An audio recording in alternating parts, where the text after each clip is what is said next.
Good afternoon twelfth class. कैसे हो बच्चों आप लोग? आई होप कि अच्छे होंगे आप। और आपने चैप्टर जो 10 था उसके क्वेश्चन आंसर भी कर लिए होंगे, ठीक है ना बच्चों। आज जो हमारा चैप्टर है वो है चैप्टर 11 जैव प्रौद्योगिकी सिद्धांत एवं प्रक्रम। ठीक है, तो जैव प्रौद्योगिकी क्या है बच्चों, यानी कि बायोटेक्नोलॉजी क्या है कि बायोटेक्नोलॉजी में हम क्या करते हैं, वांछित गुण या उत्पाद प्राप्त करने के लिए, ठीक है, क्या कहा मैंने, वांछित गुण या उत्पाद प्राप्त करने के लिए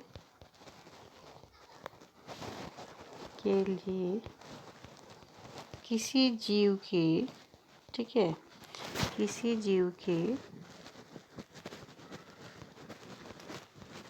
आनुवांशिक पदार्थ, जीव के आनुवांशिक पदार्थ क्या हुआ बच्चों, डीएनए हुआ।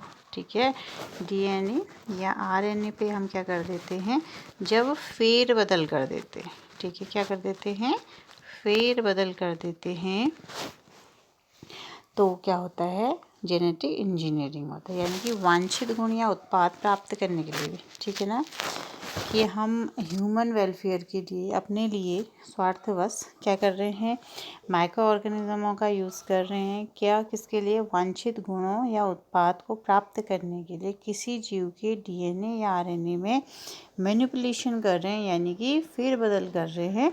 तो इसी को क्या कहते हैं, जेनेटिक इंजीनियरिंग कहते हैं।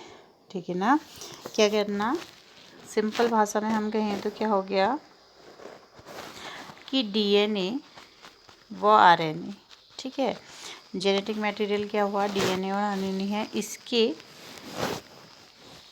जो ये डीएनए और आरएनए है, इसमें हम क्या करना, जेनेटिक लेवल पर क्या कर देना, फेर बदल कर देना ही क्या कहलाता है, बायोटेक्नोलॉजी कहलाता है। ठीक है, बायोटेक्नोलॉजी कहलाता है। ठीक है बच्चों, क्या कहलाता है, बायोटेक्नोलॉजी कहलाता है। ठीक है, तो बायोटेक्नोलॉजी क्या है कि जब हम आनुवांशिक लक्षणों में या आनुवांशिक मटेरियल जो है हमारा, उस पर हम क्या करते हैं, जेनेटिक फेरबदल करते हैं। ठीक है, टेक्निक्स के यूज़ करते हैं और उसको क्या करते हैं, अपने उपयोग के लिए क्या करते हैं, अपने लाभ के लिए उपयोग कर रहे हैं। तो वही क्या है आपका बायोटेक्नोलॉजी। ठीक है, अब देखते हैं, देखिए, बायोटेक्नोलॉजी उन तकनीकों का वर्णन मिलता है जिसमें जीवधारू या उससे प्राप्त एंजाइमों का उपयोग करते हुए मनुष्य के लिए उपयोगी उत्पादों या प्रक्रमों का विकास किया जाता है। ठीक है, देखिए, ह्यूमन इतना स्वार्थी है, ठीक है, हम भी ह्यूमन हैं, लेकिन हम क्या हैं, स्वार्थी होते जा रहे हैं दिन प्रतिदिन।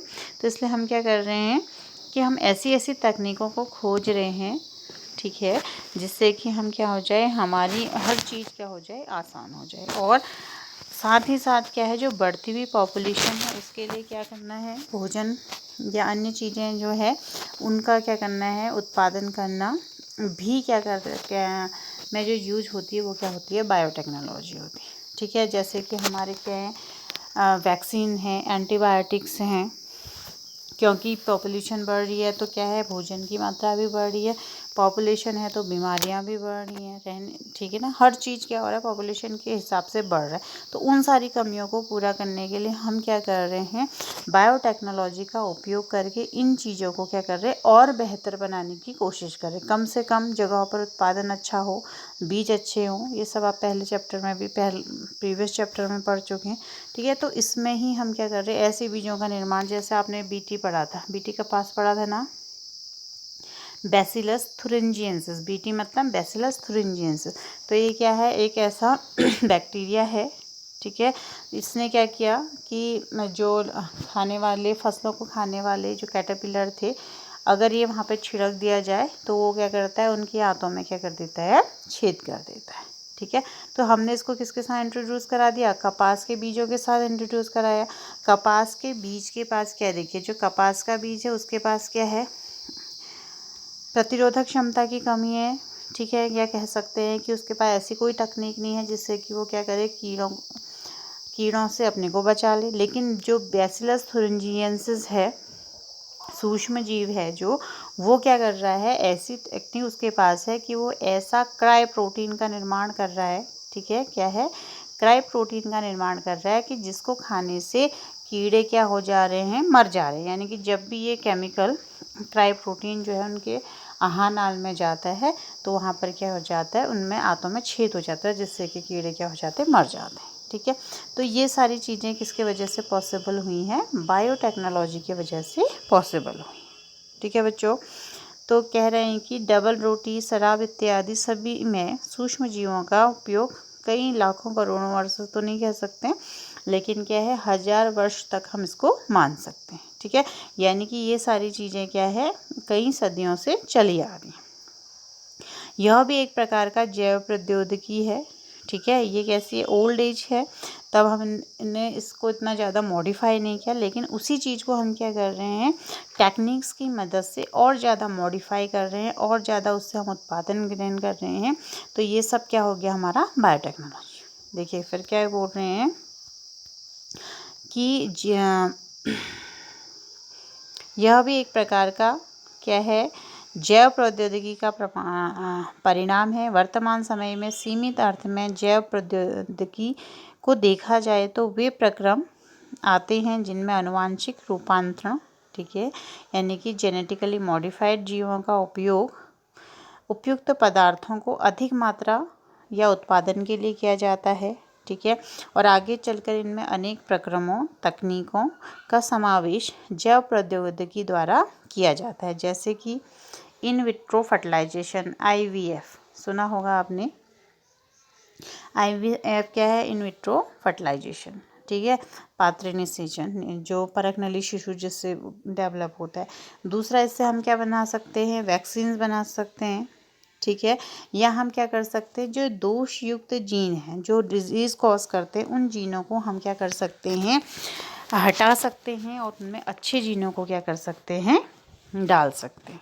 ठीक है, अब देखिए, निषेचन द्वारा परकनली शिशु का निर्माण, जीन संश्लेषण का उपयोग, DNA टीका या दोषपूर्ण जीन में सुधार, ये सभी जैव प्रौद्योगिकी के ही क्या हैं, भाग हैं। ठीक है, यानी कि जो बायोटेक्नोलॉजी है वो क्या है तो पुरानी, लेकिन हमने उसमें क्या करे, कुछ मॉडिफिकेशन कर दिए हैं, जिससे कि हमारी उत्पादन क्षमता हर क्षेत्र में क्या हो जाए, और अच्छी हो जाए। और हमने DNA के, ठीक है, ये याद रखने वाली बात है, DNA और RNA में हमने क्या कर दिया है, ऐसा फेरबदल कर देते हैं जिससे कि वो क्या हो जाते हैं, और ज़्यादा बेहतर हो जाते हैं। या क्या हो रहे, दोषयुक्त जीनों में हम बायोटेक्नोलॉजी की मदद से क्या कर सकते हैं, सुधार कर सकते हैं। ठीक है, यूरोपियन जैव प्रौद्योगिकी संघ, EFB, ठीक है, EFB, यूरोपियन बायो जो फेडरेशन है, यूरोपियन जैव प्रौद्योगिकी संघ द्वारा जब प्रौद्योगिकी की परिभाषा दी गई तो उसने क्या कहा कि उसमें दोनों परंपरागत विचार व आधुनिक आणविक जैव प्रौद्योगिकी का समावेश है। EFB द्वारा दी गई परिभाषा क्या है, देखिए निम्न है, क्या है परिभाषा, देखते हैं। नए उत्पादों तथा सेवाओं के लिए प्राकृतिक विज्ञान व जीवों, ठीक है, जीवों की कोशिकाओं और इसके अंगों तथा आणविक अनुक्रमों का क्या होना चाहिए, या अनुरूपों का समायोजन ही क्या है, हमारा बायोटेक्नोलॉजी। क्या कह रहा है, नए उत्पादों तथा सेवाओं के लिए प्राकृतिक विज्ञान व जीवों, ठीक है, कोशिकाओं और इसके अंग तथा आणविक अनुरूपों का क्या है, ये संयोजन है। ठीक है, यानी कि हम कह सकते हैं ये क्या है, एक मॉडर्न साइंस है, इसमें पूरा इंटीग्रेटेड है, जैसे इसमें केमिस्ट्री भी है, ठीक है, मैथ भी है, सारे जो साइंस, जितने भी हमारे साइंस के ब्रांचेज हैं, सब चीज़ों को जब हम इसमें यूज़ कर देते हैं और उससे हम क्या कर रहे हैं, अपने बेनिफिट के लिए कुछ चीज़ों को बना रहे हैं, तो दैट इज़ कॉल्ड बायोटेक्नोलॉजी। ठीक है बच्चों, तो क्या कह सकते हैं हम, बायोटेक्नोलॉजी क्या है, मॉडर्न साइंस है, जिसकी मदद से हम ह्यूमन वेलफेयर के लिए चीज़ों का क्या कर रहे हैं, उत्पादन कर रहे हैं, जिससे कि हम और सुविधाजनक हो सकें और जो भी डिजीज़ हैं वो कम से कम हो सके, ठीक है। और दोषयुक्त जीनों को इवन देखिए हमारे शरीर के अंदर जो जीन हैं, जो दोषयुक्त जीन है, उससे को भी हम हटाकर नए जीनों का समावेश कर सकते हैं, ठीक है। अब देखिए जैव प्रौद्योगिकी के सिद्धांत, क्या सिद्धांत हैं इसके, देखिएगा कि आधुनिक जैव प्रौद्योगिकी के विकास में निम्न दो तकनीकों का योगदान है, ठीक है। ये हैं, पहला जो है वो है आनुवांशिक इंजीनियरिंग, ठीक है। इस तकनीक द्वारा आनुवांशिक पदार्थों, देखिए बार बार शब्द आ रहा है आनुवांशिक पदार्थ, और आनुवांशिक पदार्थ क्या होते हैं बच्चों, एक तो होता है डीएनए और दूसरा क्या होता है आरएनए, ठीक है।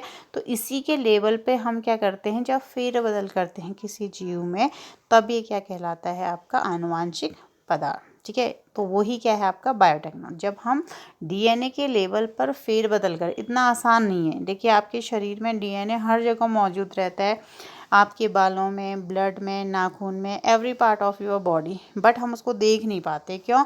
क्योंकि आपको पता है कि जो हमारा शरीर है कोशिकाओं से मिला है, कोशिकाओं से ऊतक बनते हैं, ऊतक से अंग, फिर अंग तंत्र, फिर शरीर का निर्माण होता है, ठीक है। तो हम जो ये डीएनए और आरएनए कहाँ है, सेल के अंदर है, ठीक है। सेल कैसी है, माइक्रोस्कोपिक है, उसके अंदर भी उसके अंदर डीएनए और आरएनए है। तो देखिए साधारण लैब में तो ये हो नहीं सकता है, तो इसके लिए क्या है, मॉडर्न लेबोरेटरी चाहिए, ठीक है, वेल डेवलप्ड लेबोरेटरी चाहिए, तो वहाँ पर ही। और ये क्या है, बहुत महंगी प्रोसेस है, ऐसा नहीं है कि हम बायोटेक्नोलॉजी की बात कर रहे हैं तो अभी हम इसको अपने ऊपर अप्लाई कर रहे हैं, ठीक है। तो ये क्या है, बहुत महंगी टेक्निक है, लेकिन हम इसको क्या कर रहे हैं डीएनए और आरएनए के मॉलिक्यूल्स में, जैसे आपने डीएनए का स्ट्रक्चर पढ़ा है ना कि किस किस से मिलकर बना होता है, आरएनए भी पढ़ा है आपने, तो उन मॉलिक्यूल्स में ही हम ऐसा चेंज कर दें कि जिससे कि किसी भी जीव के जब हम जीन में फेरबदल करते हैं तो उसका फिनोटाइप भी बदल जाता है, ठीक है ना। पढ़ा है ना आपने, जैसे हमने मेंडल के लॉ पढ़े थे, हमने लंबे मटर के लिए क्या लिया था, टीटी लिया था, ठीक है। छोटे के लिए क्या लिया था, ये लिया था। तो ये क्या हो गया, उसका जीनोटाइप हो गया। फिनोटाइप क्या हो गया कि वो कैसा दिख रहा है, ठीक है। जीन मतलब क्या हुआ, जीनोटाइप मतलब उसके जीन कैसे हैं। फिनोटाइप, अगर जीन में परिवर्तन हुआ है तो फिनोटाइप, उसकी काया में भी तो परिवर्तन होगा। तो ये क्या हो गया आपका कि ये कह रहा है कि इस तकनीक के द्वारा आनुवांशिक पदार्थों डीएनए या आरएनए के रसायनों में इसे परपोषी जीवों, ठीक है, परपोषी मतलब होस्ट ऑर्गेनिज्म में प्रवेश कराकर समलक्षणी फिनोटाइप में भी हम परिवर्तन कर सकते हैं, ठीक है। अभी ये आगे आने वाले चैप्टर जो लेक्चर है उसमें समझ में आएगा। अभी यहाँ पे समझा देते हैं थोड़ा सा आपको कि क्या कह रहा है, परपोषी जीव होस्ट में हमने क्या क्या, देखिए एक ये उदाहरण आपको पहले भी दिया हुआ है, ये क्या है, एक जंगली प्लांट है, ठीक है, क्रॉप है समझ लीजिए कोई, और ये दूसरी जो क्रॉप है वो क्या है हमारी, जो हम खेतों में गेहूं चावल लगा रहे हैं वही मान लीजिए, ठीक है। अब क्या हो रहा है कि ये जो क्रॉप है ये क्या है, उत्पादन तो अच्छा देती है, ठीक है, उत्पादन क्या देती है, अच्छा देती है, लेकिन क्या है, रोगों के प्रति क्या है, प्रतिरोधक नहीं है, लेकिन रोगग्रस्त हो जाती है, जिससे कि उत्पादन तो अच्छा था लेकिन रोग लगने से क्या हो गया, उत्पादन गिर गया। ये क्या है, इसकी जंगली वैरायटी है, क्या है, उत्पादन तो क्या देती है, कम देती है, लेकिन रोगों के प्रति क्या है, प्रतिरोधक है। तो हमने क्या करा कि इस वाले का जीन निकाल कर, ठीक है, इस वाले का जीन निकाल कर हमने कहाँ डाल दिया, इस पौधे पे डाल दिया है, ठीक है, इस पौधे पे डाल दिया। तो अब जो नेक्स्ट पौधा जो हमारा बनेगा या जो नेक्स्ट फसल जो बनेगी वो कैसी बनेगी बच्चों, अच्छा उत्पादन देने वाली बनेगी, और कैसी बनेगी, रोग प्रतिरोधकता वाली बनेगी, ठीक है। तो इस यहाँ पर हमने क्या कर दिया, बायोटेक्नोलॉजी की मदद से क्या कर दिया, इसके जीन को, जंगली जो प्लांट था जो रोगों के प्रति क्या था, प्रतिरोधक था, उसके जीन को हमने निकाल कर कहाँ डाल दिया है, इस वाले बीजों में डाल दिया है, जो कि अच्छा उत्पादन तो देते थे लेकिन रोगों के प्रति क्या थे, वो रोग में आसानी से लग जाता था। जबकि जंगली वैरायटी में क्या था, उत्पादन कम था, रोग क्या थे, कम से कम लगते थे, उत्पादन कम था, ठीक है ना। तो हमने दोनों को क्या कर दिया, जंगली से हमने इस ऐसे जीन को ले लिया जो कि क्या करता है, रोग प्रतिरोधकता क्षमता रखता है। तो हमने यहाँ से जीन निकाल कर अपनी क्रॉप में डाल दिया, जिससे कि हमारी जो क्रॉप होगी वो क्या होगी, नेक्स्ट टाइम अच्छा उत्पादन भी देगी, ठीक है, और रोगों से ग्रस्त भी नहीं होगी। और रोगों से ग्रस्त नहीं होगी तो हम जो भी उसमें पेस्टिसाइड या इंसेक्टिसाइड डालेंगे उसकी कॉस्ट भी क्या हो जाएगी, कम हो जाएगी, ठीक है, और हमें उत्पादन और ज़्यादा क्या मिलेगा, अच्छा मिलेगा। समझ रहे हैं बात को। दूसरा इसमें है रासायनिक इंजीनियरिंग प्रक्रमों में रोगाणु रहित, ठीक है, यानी कि कह रहा है कि सूक्ष्म जीव संदूषण रहित।